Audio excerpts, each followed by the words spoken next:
اور سیدنا حضرت انس بن مالک رضی اللہ تعالی عنہ ارشاد فرماتے ہیں کہ جو ماہ حرام میں 3 روزے رکھے. اب ماہ حرام میں آپ سن چکے 4 مہینے ہیں، ذی قعدہ، ذوالحجہ، محرم الحرام اور رجب شریف کا. یہ جو رجب شریف کا مہینہ ہے یہ 4تھا مہینہ ہے. یہ فرمایا کہ یہ بھی ماہ محترم ہے، ماہ حرام میں سے ہے.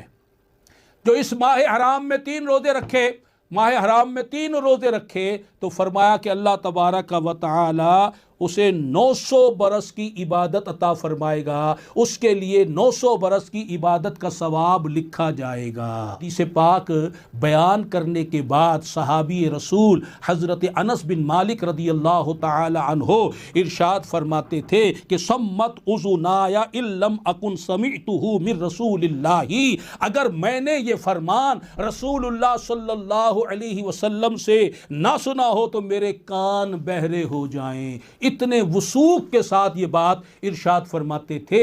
تو آپ نے ماہ رجب میں 1 روزہ رکھنے کی فضیلت بھی سن لی، آپ نے ماہ رجب میں 3 روزے رکھنے کی فضیلت بھی سن لی. اور اب آئیے 2 فضیلتیں اور بیان کر دیتا ہوں. اس حدیث کے راوی بھی حضرت انس بن مالک ہیں رضی اللہ تعالی عنہ کہ جنت میں ایک ایسا محل ہے کہ جس میں ماہ رجب میں روزے رکھنے والے ہی داخل ہوں گے، ان کے سوا کوئی اور داخل نہ ہو سکے گا. وہ اسپیشل بنایا ہی گیا ہے ماہ رجب کے روزہ داروں کے لیے.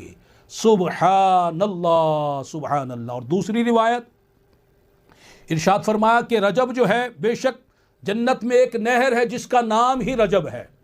جنت میں ایک نہر ہے جس کا نام ہی رجب ہے، اور اس کا پانی جو ہے دودھ سے زیادہ سفید اور شہد سے زیادہ میٹھا شیریں ہے. تو ارشاد فرمایا کہ جس نے رجب میں، ماہ رجب میں 1 دن کا بھی روزہ رکھا، اللہ تعالیٰ اسے اس نہر سے سیراب فرمائے گا.